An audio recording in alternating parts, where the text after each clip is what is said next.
Web3 world wide web की एक नई यात्रा है जो ब्लॉकचेन टेक्नोलॉजी, मेटावर्स और नॉन फंजिबल टोकन्स जैसे नए कॉन्सेप्ट के साथ दुनिया में एक नई क्रांति ला रहा है। वेब3 की दुनिया में टेक्नोलॉजी को अपनाने का चलन बढ़ रहा है और कई मामलों में ये राजनीतिक और आर्थिक परिवर्तन को प्रेरित भी कर रहा है। दुनिया को बेहतर बनाने के लिए वेब3 टेक्नोलॉजी का उपयोग कैसे किया जाए, ये पता लगाने का मुद्दा कई बिजनेस लीडर्स द्वारा उठाया जा रहा है। जब हम वेब3 पर चर्चा करते हैं तो हम इसकी मूल संरचना को समझना चाहिए, जो ब्लॉकचेन के मूल सिद्धांतों पर आधारित है। ब्लॉकचेन एक अपरिवर्तनीय डेटाबेस है जो आपके द्वारा एक्सचेंज किए जा रहे एसेट के लिए decentralised value holding, storage, trading और पेमेंट्स को सक्षम बनाता है। वेब3 और ब्लॉकचेन की टेक्नोलॉजी को भारत में अपनाए जाने पर एक नजर डालते हैं। टेक्नोलॉजी के मामले में भारत आज के दौर में सभी बड़े और विकसित देशों के साथ कंधे से कंधा मिलाकर चल रहा है। तेजी से दुनिया भर में अपनाए जा रहे वेब3 इकोसिस्टम को भारत में भी 450 से ज्यादा सक्रिय स्टार्टअप द्वारा अपनाया जा चुका है। इतना ही नहीं, इसमें अब तक देश भर में अप्रैल तक $1.3 बिलियन की फंडिंग भी जुटाई जा चुकी है। वैश्विक स्तर पर भी वेब3 अभी भी आकार ले रहा है। भारत की बढ़ती अर्थव्यवस्था, डेमोग्राफिक डिविडेंड और उभरती टेक्नोलॉजी को तेजी से अपनाने के चलन ने भारत को विश्व स्तर पर वेब3 के मामले में उच्चतम विकास बाजारों में से एक बना दिया है। पिछले 2 वर्षों में भारतीय वेब3 स्टार्टअप 4 यूनिकॉर्न के साथ 450 से ज्यादा कम्युनिटी के रूप में आकार ले चुके हैं।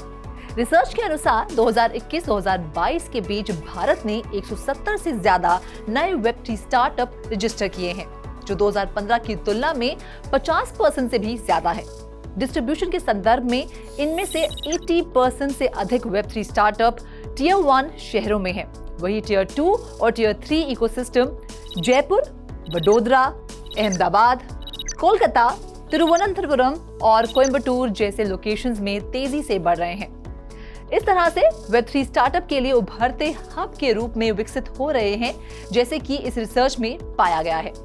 वेब3 इकोसिस्टम को भारत में बढ़ावा देने के लिए Hike, CoinDCX, CoinSwitch Kuber, Polygon, Coinbase, ZebPay, WazirX, ANQ Finance, Biconomy, Liminal और टैक्स नोड्स के फाउंडर्स ने एक साथ आते हुए भारत वेब3 एसोसिएशन को लॉन्च किया है। BWA को वेब3 टेक्नोलॉजी के साथ तालमेल बिठाने और रिसर्च के माध्यम से जागरूकता फैलाने के लिए स्थापित किया गया है, जो वेब3 उद्योग के लिए सिद्धांत स्थापित करने और भारत की टैलेंट पूल को डेवलप करने के लिए भी काम कर रहा है। साथ ही BWA प्रमुख स्टेक होल्डर्स के बीच बातचीत को प्रोत्साहित करके कंज्यूमर इंटरेस्ट को और बढ़ावा देने में भी अहम भूमिका निभा रहा है। ये तो रही वेब3 से जुड़ी बातें। अब आपको ब्लॉकचेन से जुड़े साल 2022 के राउंड अप से संदीप कराएंगे रूबरू। Over to you Sandeep. शुक्रिया रुचि। तो आज हम आप सभी को भारत में पूरे साल हुई ब्लॉकचेन टेक्नोलॉजी से जुड़ी सभी हलचल के बारे में बताएंगे।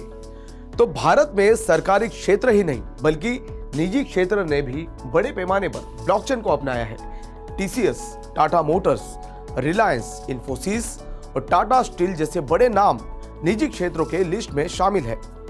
Telecom regulatory authority of India यानी TRAI, Indian tea board, cotton industry, coffee board of India जैसे सरकारी क्षेत्रों ने भी ब्लॉकचेन को अपनाया है। कई भारतीय कंपनियां ब्लॉकचेन डेवलपमेंट के साथ दुनिया को आशाजनक परिणाम भी दे रही है। ऐसे में नई तकनीक को अधिक सुचारू रूप से अपनाने के लिए अलग अलग संगठन ब्लॉकचेन डेवलपमेंट कंपनियों तक पहुंच बना रहे हैं।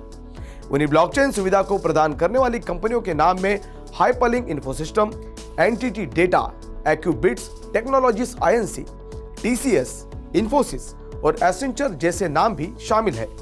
तो ग्लोबल ब्लॉकचेन सॉल्यूशंस मार्केट सालाना 45% की दर से बढ़ रहा है और 2026 तक $34 बिलियन तक पहुंचने की संभावना भी है, जिससे इस स्पेसिफिक टेक्नोलॉजी में काम करने वाले स्पेशलिस्ट की मांग बढ़ रही है, जो भारत में भी देखने मिल रहा है। तो दोस्तों, भारत ही नहीं दुनिया भर के लिए टेक्नोलॉजी के भविष्य के रूप में देखे जाने वाले वेब3 और ब्लॉकचेन की ये बस शुरुआत है, जिसे आने वाले दिनों में एक नए आयाम पर देखे जाने की संभावना है। ऐसे ही वेब3 से जुड़ी सभी अपडेट्स को लेकर हम फिर आपसे मिलेंगे। तब तक के लिए देखते रहिए 3.2 TV।